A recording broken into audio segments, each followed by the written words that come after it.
Hello, my name is Ludas, and welcome to the first ever episode of the Age of Humans.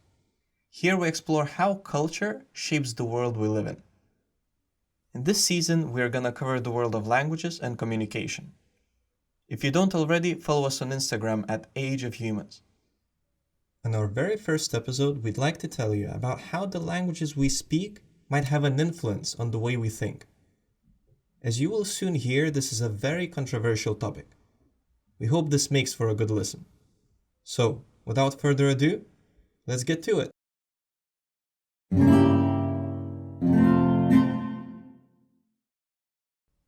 Our story begins in the USA, the 1930s. A young fire prevention professional by the name of Benjamin Lee Whorf is following his interest in Native American linguistics, and encouraged by his mentor Edward Sapir, is studying Hopi language. Hopi is a Native American language spoken in northeastern Arizona. The two men lay the foundations of what will later be referred to as Sapir-Whorf hypothesis. When published a couple of decades later, in 1950s, it will spark controversy amongst linguists for the decades to come. The paper was titled An American Indian Model of the Universe. So, what was in that paper that was so controversial? Let me cite Whorf here. I find it gratuitous to assume that a Hopi, who knows only the Hopi language and the cultural ideas of his own society, has the same notions, often supposed to be intuitions, of time and space as we have, and that are generally assumed to be universal. In particular, he has no notion or intuition of time as a smooth flowing continuum in which everything in the universe proceeds at an equal rate, out of a future, into the present, and into the past. After a long and careful analysis, the Hopi language is seen to contain no words, grammatical forms, construction, or expressions that refer directly to what we would call time, or to past, present, or future. In other words, Whorf stated that not only is Hopi weird enough as a language not to contain any direct references to time, but that this accommodates an alternative perception of time in its speakers. This is a perfect illustration of what Sapir-Whorf hypothesis, also known as linguistic relativity, is about. Mainstream linguistic theories at the time considered languages as products of conceptual understanding, not as factors somehow affecting it. Linguistic relativity, on the other hand, disrupts this assumption. Whorf has received a great deal of criticism on his work. Truth be told, though, most of it arrived after his death. To a large degree, the hypothesis was discredited as lacking proper scientific backing. Firstly, it was pointed out that while Hopi lacks direct references to time, temporal concepts can still be expressed. Later studies stated that Hopi in fact has something like a future non-future temporal system.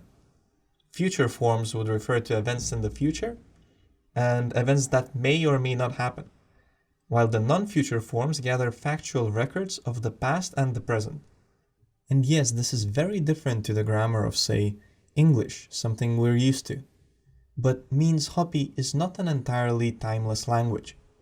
But very soon the details of Whorf's publication did no longer matter. In fact, they were almost completely irrelevant. What mattered was the idea that had significantly more potential and was already brewing in the minds of many philosophers for a while, but has only now significantly erupted into academic linguistics. The idea that language and thought are governed by a two-way relationship. This stood against a centuries-old idea that anything can be translated perfectly with a good enough dictionary. It also posed potentially dangerous questions. For example, are there thoughts that are impossible in some languages yet completely possible in others? Are some languages better accommodating, say, planning or maybe record-keeping than others?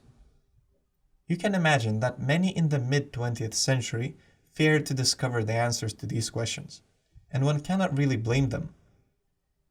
If the answer to these questions is yes, it would take only moments before the various interpretations and extrapolations of this would provide scientific support to many of the aggressively nationalist movements of the time. It is hard to say exactly how much skepticism towards linguistic relativity has originated from such considerations. However, it is clear that linguistic relativity as a theory has amassed not only supporters, but also skeptics. Historically, it's a bit of a drama. The owner of the voice you've just heard is Guillaume Thierry. He is a leading scientist in the field of linguistic relativity. Working from Bangor, Wales, he and his team have conducted extensive research and empirical studies on this topic. He will guide us through today's episode, touching on intricacies only a professional in the field would be credible enough to touch. Normally, in science or in all domains of academia, you have a kind of dialogue between people, proponent of a theory or a proposal, and the people who criticize it, or on the contrary, who accept it. And there is this kind of two-way discussion all the time between people offering some evidence and people either accepting it or declining it, and offering sometimes some counter evidence, right? This is a dialogue. It's very important in science, this. It basically makes it possible for people to adjust their thinking and make their theory evolve as new evidence appear. But the problem is that this never happened for linguistic relativity. It's important to know that Benjamin Lee Wirth died of cancer at the age of 44 in 1941. Very early, very, very young, actually. And his theory was barely formulated. It was not even that precise. He had some examples. He had some theory about the Hopi language and about Eskimo or Inuit uses of terms for snow and so on, famous things. He had developed some argumentations. He had pushed some very, very well written, actually, ideas, but he didn't really have a corpus of data or evidence, if you want, academic evidence to provide. And that was only published 15 years after he died. Now, you can imagine that somebody's hypothesis, which actually never existed whilst he was alive as the Sapir-Whorf hypothesis, somebody who died 15 years before a good comprehensive account of the theory was published, is not in a position to respond to any criticism or to argue back anything. They are just completely silent. The only thing that stands is that kind of statement that was made at a particular point in time. Now, you might say, oh, well, his mentor, Edward Sapir, was a remarkable linguist and one of the greatest linguists of the 20th century who took this forward. Well, unfortunately, not at all, because his mentor died 2 years before him at the age of 56, which is not much older, right? And so if you consider that these two guys who had this profound intuition and some ideas that were revolutionary for the time, both died within 2 years of each other, quite young, without having been able to formulate and publish their theory well, there is this fracture here over time of the academic dialogue. There is no option for the people to adjust or to make their idea evolve when everything stops. And today, it seems, the controversy persists, with academia being split into two teams. The first team is the believers, I'd like to call them, or the theoreticians, or the linguists, the strongly anchored linguists. Now, linguists will argue that linguistic relativity is a joke, basically. That's the argument. What is remarkable here is that they virtually never provide any evidence of any kind. They just tell you what they think. That's the first camp. The people who tell you what theoretically is or isn't based on their intuition, their profound intuition about language and thought. And then you have the second group, who are people who are gradually less linguistic and more psychological as we go over time, who are interested in testing directly in the laboratory whether there's an effect of language on thought. And that's the fracture you have. These two camps don't really talk to each other. And there's a good reason for that. They don't have anything to say to each other. One operates on intuition, the other one on evidence. We asked Guillaume, how credible does he think Sapir-Whorf theory really is? I think it is credible because I find myself convinced through masses of experiments that it is. But what's interesting in my case is that I come from the situation where I didn't believe in this. Interestingly, I was very much impressed and in favor of the first group early on in my career when I didn't get any interest into that topic. But then, as I met a very good colleague of mine, Panos Athanasopoulos, who's in Lancaster University, we started looking into it. And I discovered that we could actually do some pretty well-designed, rigorous scientific experiments to test the question or the hypothesis. And to my great surprise, the results were positive. And it happened once, it happened second time, it happened 3, 4, 5, 6 times. And after 6 times in different domains with different topics, color, shape, motion perception, time perception, and time conceptualization, I became gradually convinced that actually, you know what? It probably is true, or at least there is good evidence for it. As you might have noticed, Guillaume is not exactly an impartial observer when it comes to these topics. He is clearly in one of the camps he himself has described. In fact, the split is so pronounced that it is hard to find any professional that is not. For us, as non-professionals trying to understand how credible Sapir-Whorf hypothesis is, this might be a bit annoying. Guillaume, being a researcher on the topic, conducting his own experiments, says, "I don't know, but my experience in the field says it might be credible." If I were talking to a linguist theoretician, however, they might tell me it lacks credibility. But sometimes this ambiguity is the best we can do. Maybe it will one day spawn constructive scientific debate between those two teams. Again, in the words of Guillaume, controversy is good in science, it's not bad, it's a good thing. Controversy means progress. If there's no controversy, there is no business. If you all agree, let's not test anything. Okay, so by now this is well established. Today we are talking about something that is a controversial topic. Bear in mind that all the studies that we will later cover, their results and above all the interpretation of these results, are subject to a heated debate in academic community. And it's not only between the proponents of linguistic relativity and its negators. It's also between the different schools of testing linguistic relativity. So you have some people who do behavioral studies. For example, you can have the Pavlenkos who would ask people what they feel in their second language and if they feel differently about the world in one language or the other. You know, that's fine. That's one approach, but there are weaknesses to it because obviously everything is biased through language, seen through language, and we don't know exactly what's happening at the non-verbal level, how they actually perceive the world or think about the world. And then on the other extreme of that, and I'm happy to place myself there, you have people who test reactions of the brain in completely non-verbal conditions where there is no language involved to see if language effects occur when they should not be there because it's all about perception or conceptualization that doesn't involve language. In other words, Guillaume tries to look at the very basic functions of our brain, the subconscious, undisturbed by reasoning. He tests whether these subconscious processes differ amongst the speakers of different languages.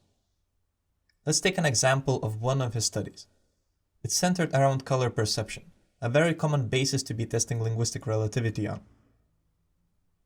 In English, blue is one of the basic colors spanning the whole spectrum between light and dark blues. It means that if an English speaker would be shown a collection of randomly colored items and asked to name the color of each one of them, no distinction would be made between light and dark blues. All of them would just be called blue. This does not mean that a Brit would not observe the difference between these blues. It means that for convenience, they are all called the same. Greek, on the other hand, have two basic colors for what an English speaker would call blue: galasio for light blue and ble for dark blue. This means that a Greek presented with a collection of randomly colored items and asked to name their colors will always identify light blues as galasio and dark blues as ble. So what do we do with this? We set out to see whether these colors would be discriminated better in the Greek participants than the English participants. We tested in the same lab, in the same conditions, and we used an index from the brain which responds automatically to a change of color. So basically, it's a response from the brain that is pre-verbal. It happens so fast. It's within 200 milliseconds, 1/5 of a second of the color appearing. It's very, very fast. It's before sophisticated language representations are accessed in the brain. We had two shapes. We had circles and squares. And the participants are asked to press a button when they see a square. It's one of the most boring experiments you will ever see in your life. So you press a button when you see a square. and the circles could change color from time to time. But it's impossible to predict when, but they could change color. But when it was a square, it could also be of different colors, blue, light blue, or dark blue. But the important thing was that the participants was focusing on the shape. They were completely ignoring the color, and we have reasons to think that they didn't care about the color because it was irrelevant. And they don't even remember that the circles actually changed color because they were not paying attention to that. But the interesting thing is that that change of color in the circle was what triggered the response from the brain, which is completely automatic and pre-verbal. We saw that the color distinction, the response to the color difference in the brain of the Greek participants was twice as big for a blue contrast than for a green contrast between the same shades, the same lightness difference. Whereas in English participants, the two were identical. And that was a predicted effect. We thought that would actually happen if the language, the labels, would affect their color perception. And that's exactly what we found. This experiment was in fact the first one Guillaume conducted on linguistic relativity. He also shared the details of his latest experiment with us. Buckle up. I must tell you about this study because for me, it's kind of, I call it my singularity experiment. So it's basically the shock of my career. I've been in the business for 20 years. And last year, at the end of last year, we ran an experiment which, we didn't run it last year, we ran it the year before, but in any case, the result became published last year. And this is probably the most fascinating effect or phenomenon I've ever seen. And it captures a lot about what I'm interested in, but it does relate to linguistic relativity. So bear with me, it is not simple. So first I need to tell you that in Chinese, so we're now moving to Chinese, why not, yeah? There are, of course, like in any language, there are different ways to refer to time. And one classic expression in Chinese is how you say the day after tomorrow. The day after tomorrow in English is that complex expression, the day after tomorrow. In Chinese, it's hu tian. Now, hu tian doesn't tell you what it means, but if you translate hu tian literally, that is, if you take each character, hu and tian, and you translate it into English, I hope it will surprise you that the translation is back day. So, as a matter of fact, the day after tomorrow, it sounds like intuitively it is in the front space because it's in the future. And I need to say here, I need to give you this little disclaimer or warning here that in Chinese, like in many other Indo-European languages, the future is in front and the past is in the back. So it's very weird to call back day a day that is the day after tomorrow because it should be in the front. Does that make sense? Okay. Now, the reason why this is the case, which is not the topic of the current experiment, is historic. It's about language evolution. So there are some pretty good essays that have been done on this from a linguistics point of view, which claim that basically, if you go back in history, the reference for time, the spatial reference for time was different. Now we have an egocentric reference for time. So we evolve in time. What's in our back is what we've seen already. It's the past. What's in front is what we are going to see is the future. So if you're egocentric in your reference system, of course, you're going to see what's in front. Now, if you are in a world-centric view, which is the old times, and it also exists in other languages like Aymara in Colombia and Brazil, you have a world-centric view of time passing, and that means that the world is moving around you and you are not moving. Now, if that happens, what you see in front of you is what has happened already. Can you see the difference of perspective? And so what's in front of you is what you know you can see, therefore it's the past. And what's in front of you is what you can't see yet, it's the future. So the reason probably why back day was inherited somehow through language is because at some point in Chinese, there was a world-centered reference point for time representation in space. I close the parenthesis here. This is the experiment that we did. We asked participants, Mandarin, Chinese, English bilinguals, to sit in the chair and to listen to words that were presented from the front space or the back space through loudspeakers.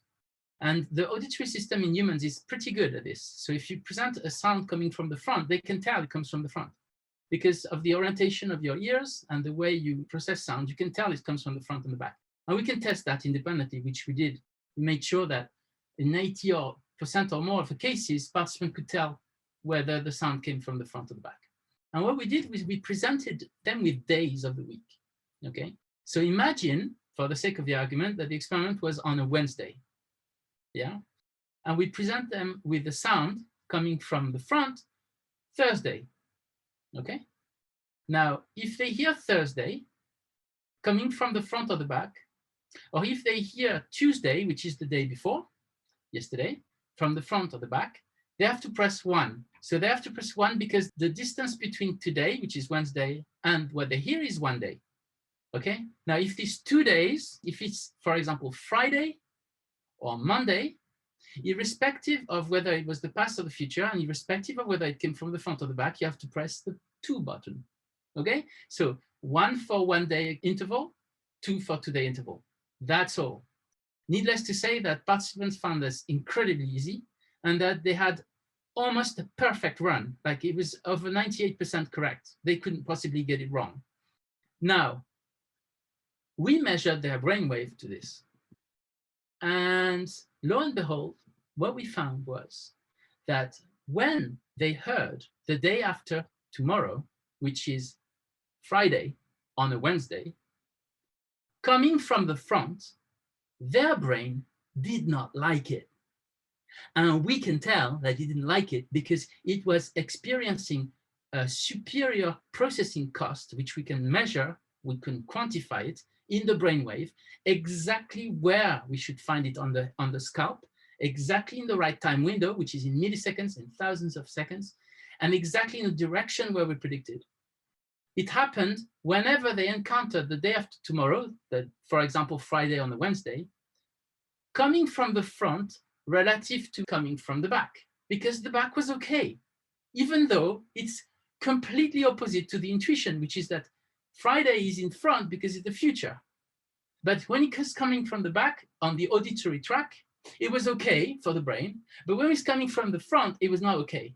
And the beautiful thing about this is where it's incredible data, is that if you change to Monday, which is the day before yesterday, you get the exact reversal of that effect. Now, the day before yesterday, Monday, is easier to process when it comes from the front, even though it's in the past, than when it comes from the back. Believe it or not, but the incredible thing is that the day before yesterday in Chinese, it is Tian Tian. I can't pronounce this very well, and it happens to mean front day. In other words, we had a perfect reversal of that thing, depending on whether we were presenting it from the front or the back, directly linking it to the label of the word, of the concept in Chinese. Now, consider that for a second.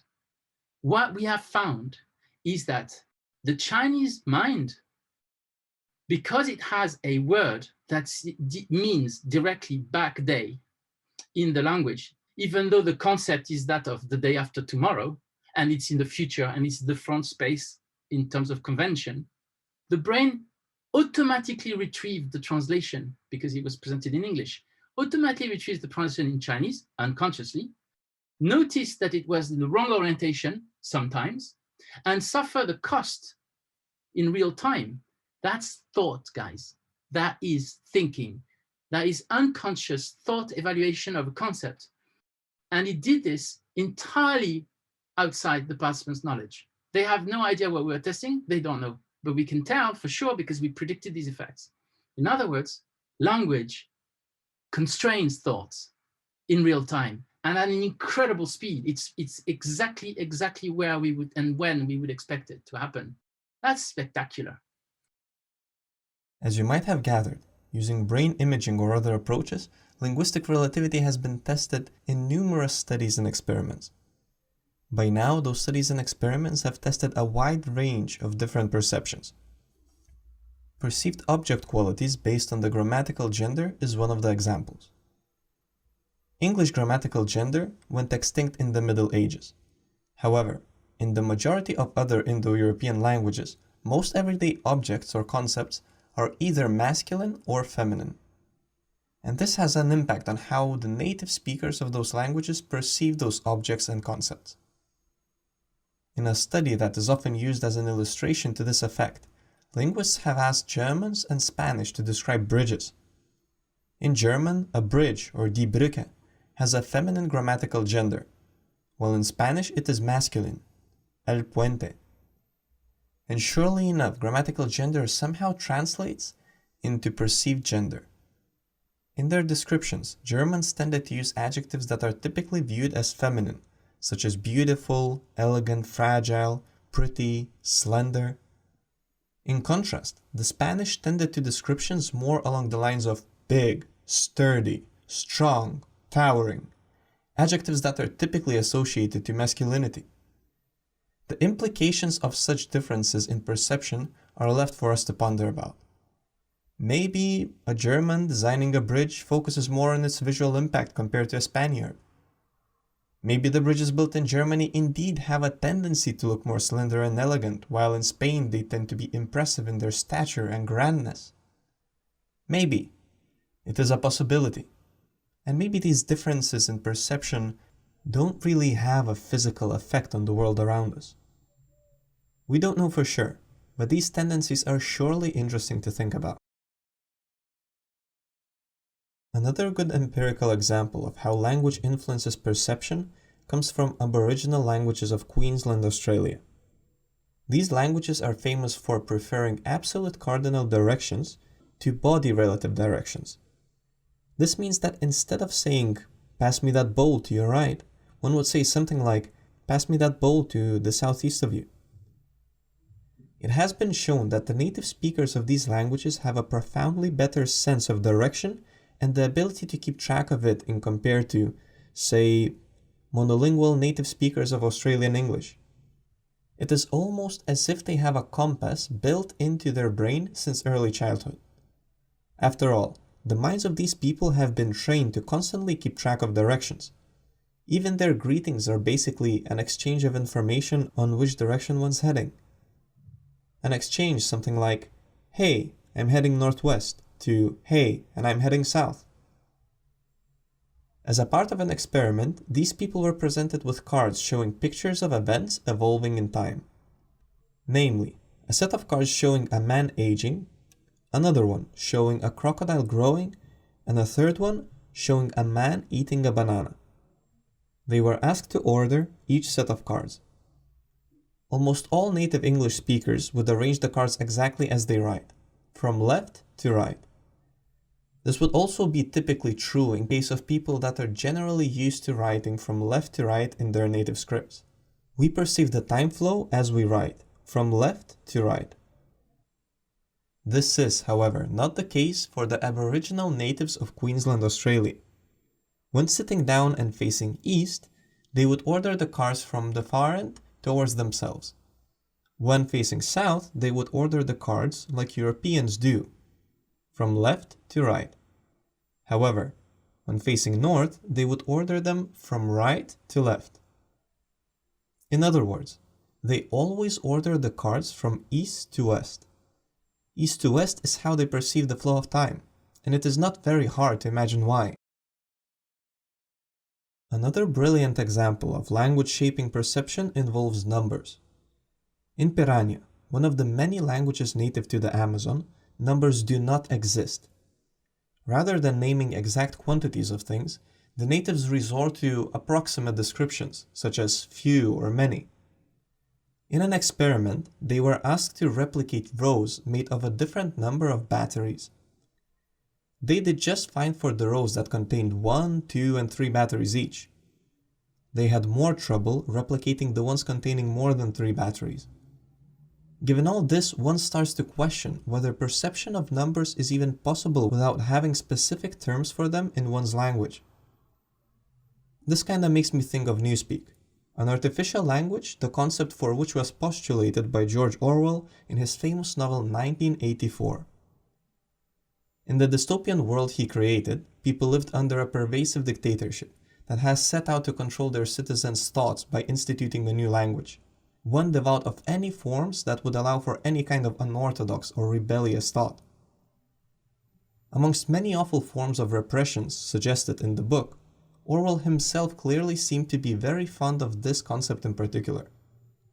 The last chapters of the book, after the main story has been told already, were devoted to a more in-depth discussion about the intricacies of Newspeak, such as its vocabulary, basic grammar, and so on. It got me wondering, are there concepts that can be perfectly expressed in some contemporary languages, but impossible to express in others? The question in itself illustrates the awkward, or rather absurd, situation we find ourselves in.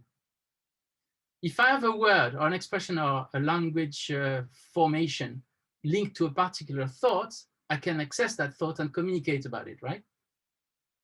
But if I don't, and therefore I have no associated thought in theory, right? How can I actually figure out whether there is something impossible to express in some languages? I can't, because I don't have the thought. And this is the incredible conundrum. It's the situation which becomes ridiculous. Like, people tell you, there is no such thing as a thought that cannot be expressed in a language. But you don't know that, because you cannot know it. There is no way of proving it. It's like an open question that I cannot answer, and nobody can answer it. At this point, let's ask a similar question that might be a bit easier to answer. Are some languages better equipped than others for the sake of, for example, mathematical thought? Really, for the sake of anything. What about empathy? When researching for this episode, I've encountered some observations here and there about the superiority of some languages in certain fields. For example, it has been observed that East Asian languages such as Japanese, Mandarin, or Korean use more transparent number naming systems. This, some argue, might help young children to get the hold of arithmetic quicker. But in general, questions like this are avoided. As mentioned already, the answers to them would possibly stand as proof to the superiority of some languages over the others, and could potentially be used as a weapon in ideological warfare. So, are such questions simply inherently dangerous? Too dangerous to be asked? This question you just asked is a very important one, in fact, a fundamental one, because it's the source of most of the controversy and the fight, okay? If you start thinking about the dangerousness of a question, the dangerosity of the question, or the consequence of the question, you cannot be a scientist. And you have to really measure what I'm saying here. Because for a scientist, there is no dangerous question. There are only questions. You cannot judge whether a question can be answered or tested by its consequences. You cannot do that. You have to study the question, find what is, that is the truth to the best of your knowledge, observe nature, understand what's going on. Then you can talk about the consequences, whatever they are. Alright, then maybe the questions that aim to rank languages in terms of some kind of performance are unethical to be asked. Why would it be unethical? We shouldn't be afraid of what is, provided we don't torture anyone and we don't do things that are obviously horrible. This is an interesting question. If language relates to thought, which I'm starting to think more and more is true, and this is the case, we need to know urgently, because you know what? We have a big problem. I don't know if you've noticed that language is the sole unique way humans communicate at a high level. This is the only way they store information, they teach each other, they transmit knowledge. If that has an effect on thought, we better know and master that for the future, don't you think? If we want to stay out of, keep alive on this planet for longer. So I think the positives are outweighed by far the negatives, whatever they are. Let's get back to doublespeak, that artificial language from Orwell's 1984. A language deliberately made so poor in its grammar and vocabulary that it disempowers the masses. We asked Guillaume about his intuition on whether anything like that would actually be possible. The scientist in me would say, I don't know, test it. Let's just test it, Let's teach somebody a language, artificial language, new language, and lots have been generated. Tolkien made famously a very complete one associated with the Lord of the Rings. There's lots of artificial language or made-up languages. So you could teach someone an artificial language and see if they can or cannot conceive things as a consequence of that. you may be surprised to know that this is exactly the direction my research is going in. And in fact, I have a major grant application in with the European Research Council. I'm going to do exactly that, even though at a very low level, elementary level, just teach them new concepts, new words, and new labels and new grammatical structures, and see if that conditions what they see or what they can perceive. But I would like to reserve my response as a scientist until the results come through. By my intuition, the very reason why I'm running these experiments is because I think there is a positive result down the line. And if that's the case, yes, it will be possible. Now, surely you must realize what's at stake here. Because if it turns out to be true, we certainly don't want that information or that idea or these ideas to fall in the wrong hands. Okay? Because welcome to Nazi Germany worldwide, where this time everybody speaks a language where they help control the mind of the simple citizens. Not a good idea. I'm not saying that is a possibility and that is what would happen, but if that's possible, we need to know, because we can act on it before it's too late. It's a bit scary to think that the language might be used as a tool to change the way you perceive. But as always, there's the other side of the coin. If languages would really have a more profound impact on the way we perceive the world, learning new languages would then expand our perspective, right? After all, this is already one of the arguments given by many foreign language teachers as to why you should learn a foreign language. To which extent are these ideas true? This is a concrete example of something that happens when you acquire a new language. I'm going to only be able to give you some very subjective answer here. So when I looked at this question, kind of a prospective question, my answer was absolutely right away. But there's a disclaimer here. This is purely subjective. I do not have evidence from science at all to provide. And I'm happy to say that. It's very important. You can have intuitions in science. It's not forbidden. What's forbidden is not to test them. And the second thing that's forbidden is to be biased when you test them. That is not to test them in a kind of impartial, neutral way. But I do believe that when you learn a new language, you change perspective. And the big problem here in this question is the covariance or the contamination or the co-manipulation of culture. It's almost impossible to learn a new language without learning the culture that goes with it, because they're so intimately interwoven. And so the idea is that when you've learned a new language, you're almost automatically acquiring aspects of a new culture. And of course, this is going to change your perspective on the world. I mean, how could it not? When you learn a new culture, you have new tastes, you have new conceptions, new moral compass, or at least an alternative to your existing compass. And you can say, oh, I would never do that. Or, oh, that's a nice idea. And then you can embrace it or reject it. But irrespective of that, it changes your state of being. With every new language, you vary your perspective of the world. That means that you enrich it. You have alternative conceptions. You have new ways of considering information. And that means that you're functioning at a higher level. This is the least acknowledged and the most obvious advantage of being a bilingual or a trilingual, is that you're acquiring a greater perspective on the world. Fundamental. And on top of that, it seems to provide some serious cognitive advantages beyond the richness of the representations. So my answer is yes, but I don't know for sure, because this needs to be established scientifically. So, does the language we speak really shape our thoughts? There seems to be a growing base of evidence that, at least to some degree, it does. To which degree? I suppose we will have to wait for researchers like Guillaume to test this for us.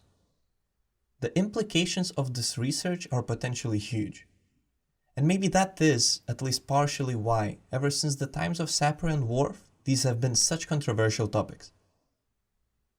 If one thing is clear, is that this controversy is unlikely to fade away anytime soon. Possibly quite the opposite. With the evidence in support of at least some aspects of linguistic relativity mounting, and knowing what's at stake, the public debate can only become louder and more heated. Take a pause. Think about what you've just heard and take your time to form an opinion on these matters. It is very likely that well within your lifetime, this will become a topic you will be called out to give your opinion on.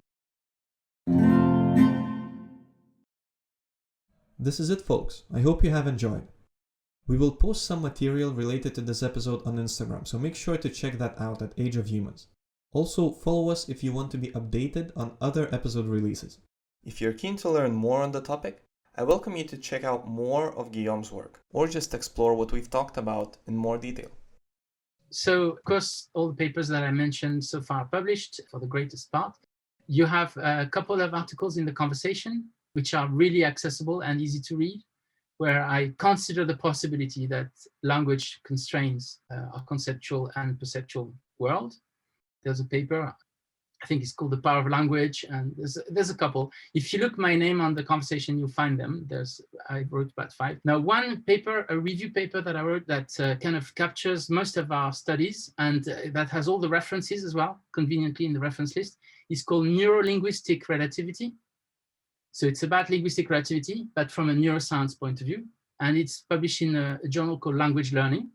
And apart from that, of course, you have all the specialist empirical papers that are a bit more difficult to read, and they are quite technical, but they make the case with evidence. Almost a full list is in my review paper, but if people contact me directly, I can send them PDFs or whatever they want. The episode description contains the links to all of the mentioned materials.